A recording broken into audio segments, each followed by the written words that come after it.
We live in Houston. Okay. When we dig in our backyard to put in a fence post, why don't we find a big T-Rex femur in our backyard a foot under our topsoil? Where are the dinosaur fossils? So that's like a whole semester, but the idea is geology. So for the last, let's say 200 years roughly, geologists have been going around the world looking at rock layers and mapping them out. Yeah. And so you may have seen these pictures, they look like abstract art, but they're actually rock units.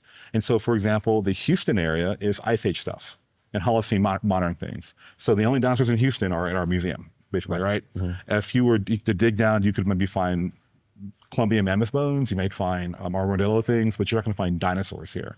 So you have to go to other parts of Texas or like I do, Wyoming or Colorado to go dig. Right. We're on the Gulf Coast. We're on the Gulf Coast where we're talking about where Houston is. It's all new stuff. New stuff. For the most part. But yeah, so Houston is on the coastal plains, coastal prairie here. So it has all the things that you just mentioned that are more recent in the time scale. Yes. Because the glaciers have receded and that's where we're at. Yes. But you go out to other places in Texas.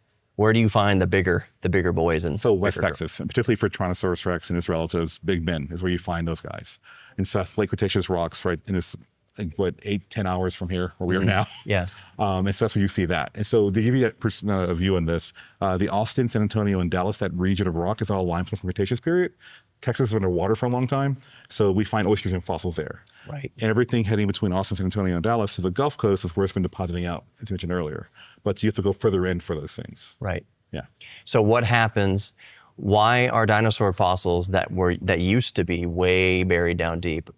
Why in places like Wyoming and South Dakota and West Texas are they closer to the surface? So the idea, in the case of Wyoming, during the age of Tyrannosaurus rex, we had an ocean that was cut into North America in half. Right. And as the ocean's draining out, the Rocky Mountains are beginning to form.